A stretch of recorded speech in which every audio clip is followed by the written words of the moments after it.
Hey, it's the middle of April in the year 2021, and we're talking about the cultivation, the chemistry, and the history of one of my totem plants, which is Mandrake, Mandragora officinarum. This is the Mandrake patch here, and although we grow 3 different species of Mandrake on the property, we keep the types resolute, and therefore they can pollinate and stay true to type. So it's always good to start with the etymology or the word derivation.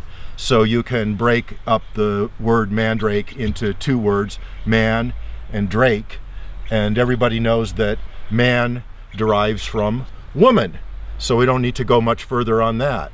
But the word drake is actually an old term for dragon. Dracana Draco is the dragon tree. So you see that word drake in there. And the dragon, of course, represents the mystical or the otherworldly aspects of the human experience. It's like a doorway to other realms. The dragon, mysterious, fantastical, imaginary, flying us to regions previously unexperienced. So in a historical sense, the mandrake plant was actually used very extensively, and these days we don't really take it internally because we know that it contains some really potent propane alkaloids which are dangerous to ingest. So in historical times, however, medicine was a little bit more robust than it is these days, and so the plant was used for as an inebriant, as a narcotic, as a aphrodisiac, for producing fertility, and also it was used in operations to anesthetize.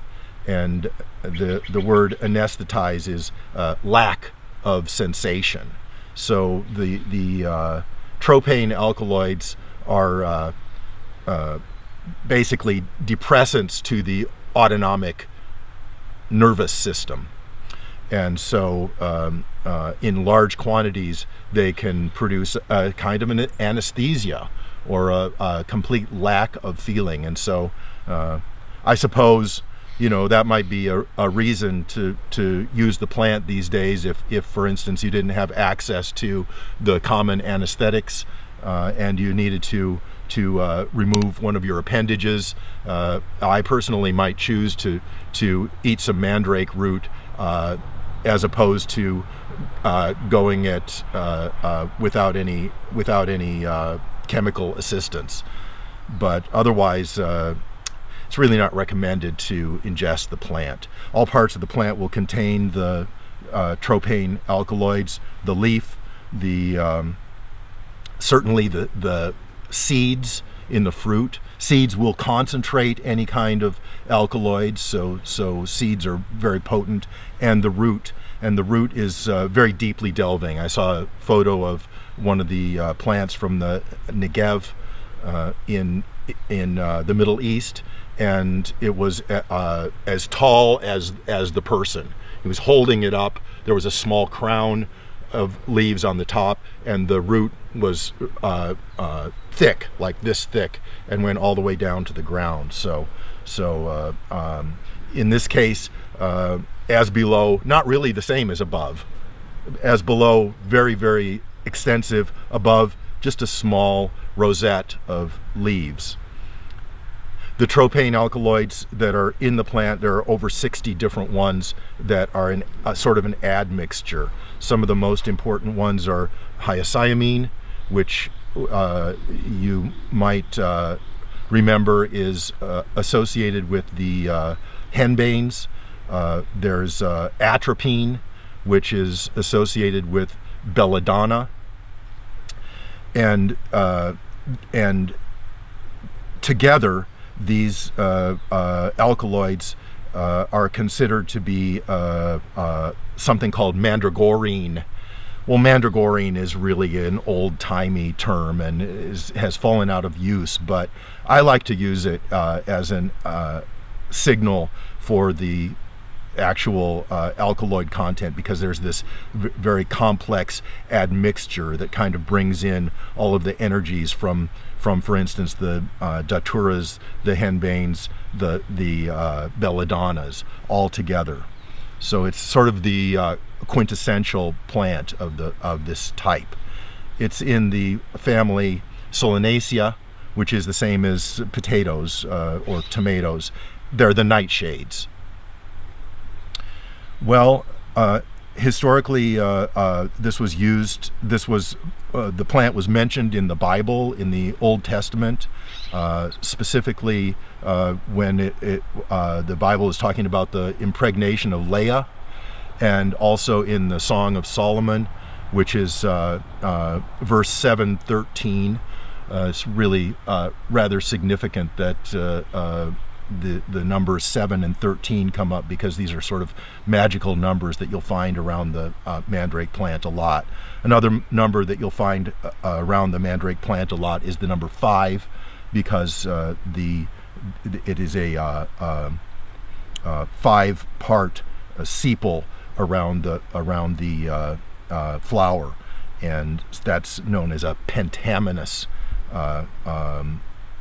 botanical arrangement, arranged in 5s.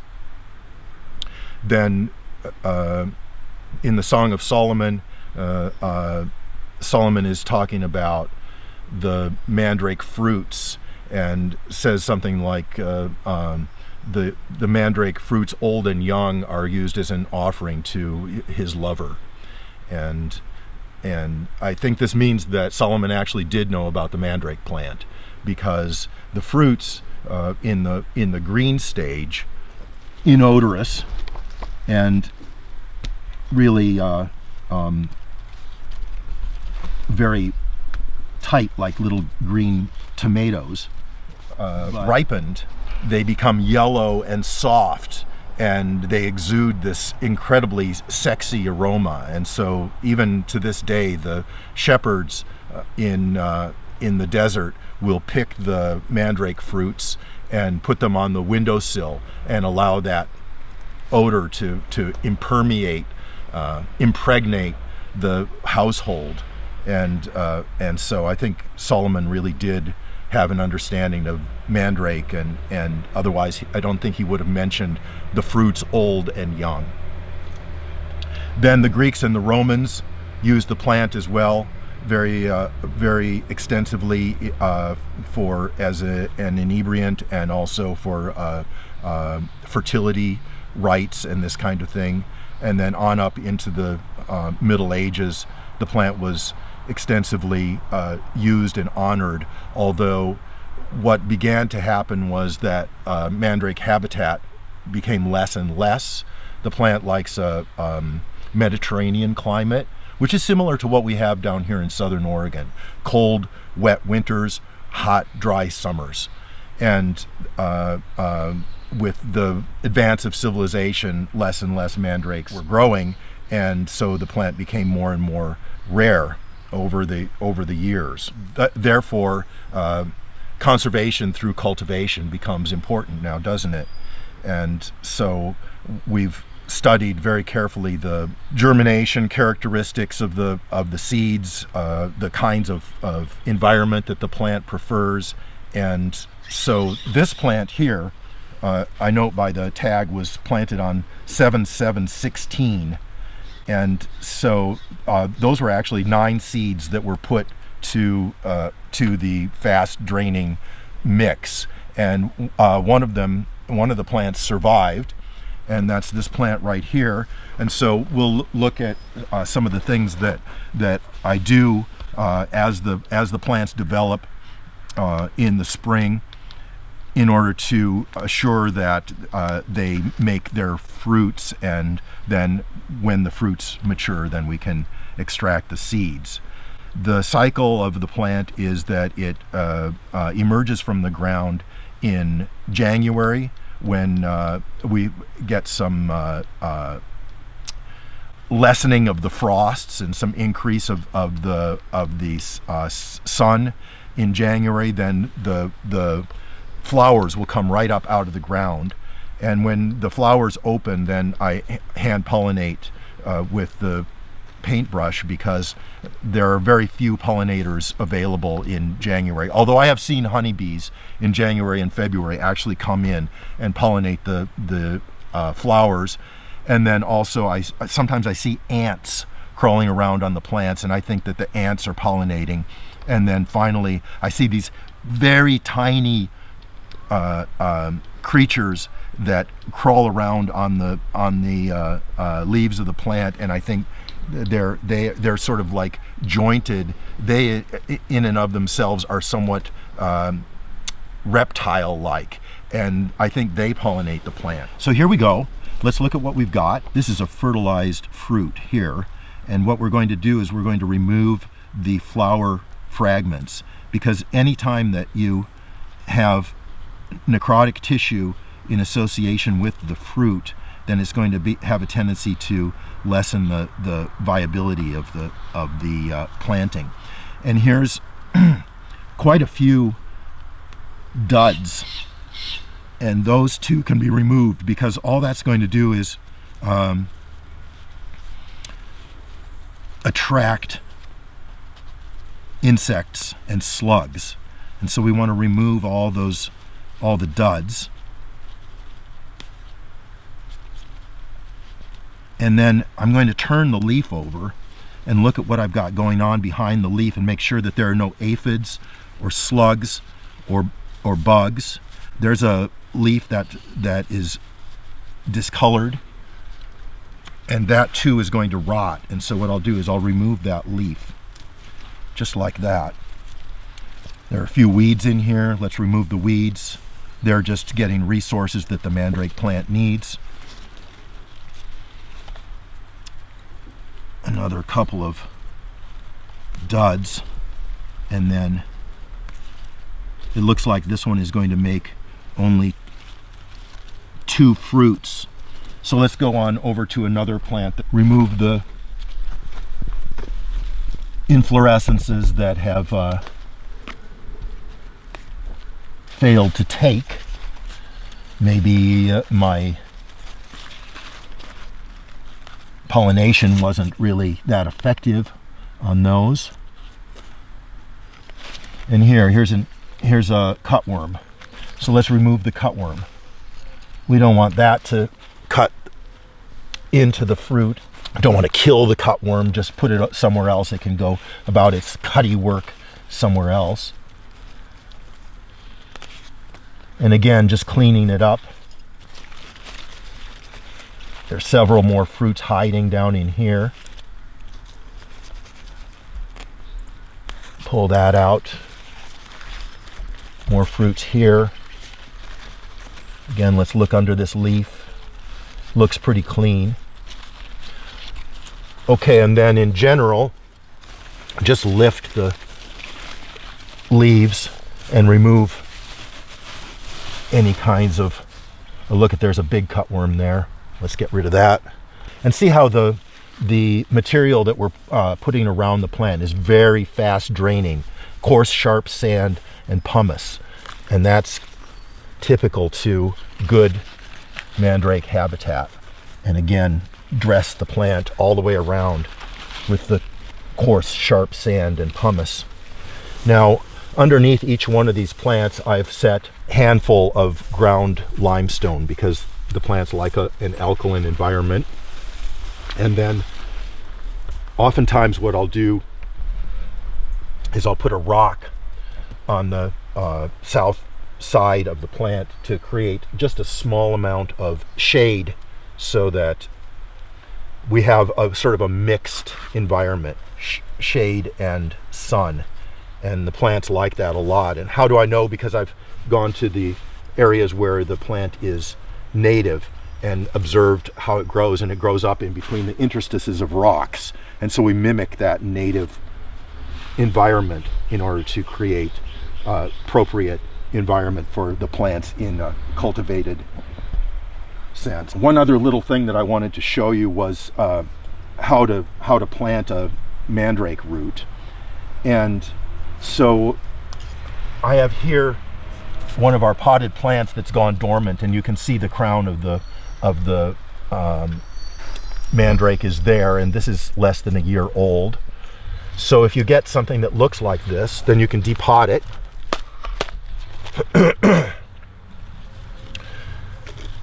And examine your root. It's a thick taproot with a small amount of feeder root, and this is the crown here, so this obviously goes up. There's a tiny spot right here where new leaves will emerge, and when we go to plant this, then we want to make sure that this is completely buried. So let's go over to a spot where we have some room in among the rocks, and this has already been prepared with a fast draining mix, and it already has the limestone in it. And so we'll just dig down, make sure that there are no gopher holes in there or anything. It seems pretty solid. There's a rock off to the side. Let's remove that and put our root in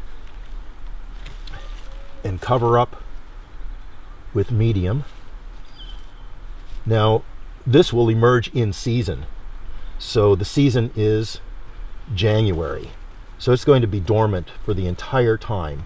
And that's why I like to work with potted dormant plants. And then let's put a little marker in here that lets us know that actually we planted a plant there. That way we won't disturb this area, and we'll just wait for the plant to re-emerge. So the point was that when you have a potted mandrake plant that's gone dormant, a lot of times it makes more sense to plant it in environment than to keep it in the pot and have to water the pot and watch the pot for months and months and months while nothing's happening. Instead, just put it in the appropriate spot, and eventually it will re-emerge and produce a plant that is balanced with the seasons. So here's one that I did that way last year, and so here it is in the spring. Of course, it's not making any fruits yet. It won't make any fruits until it's 3 years old or older, but it's nourishing the root, and the root is growing deeper and deeper, and it's healthy. Then the plant will go dormant in the summer, and that's the case with all mandrake plants. They will become summer dormant, and nothing much will be happening in the mandrake patch at that point. So perhaps it would make sense to put some companion plants in that will take over the area when the mandrakes are dormant. And some of the companion plants that I find work really well are, for instance, this one. This is a Ephedra Equisatina, a blue stem ephedra that I planted last year in this area, and see how it's mulched with very fast draining material, and it's right up next to a rock, and look at how well it's doing. That's all new growth coming off of last year's growth. And so that's a good companion plant. Why? Because it prospers in the same kind of environment that the mandrake does. So plants that like the same environment are natural companions. Let's see, here's another one. It's marked here with this marker, and this is a little Mirabilis multiflora, and that's a high desert 4 o'clock, and it's just emerging now in the spring with those real pretty purple leaves. So that would be a good companion plant, because it doesn't even it doesn't even produce much growth at the same time as the mandrake, but then later on in the season it gets really big and flowers. And so that would be a good thing to have in association with the mandrake. Well, basically, the dragon, we fly on the wings of the dragon, and we visit other realms that are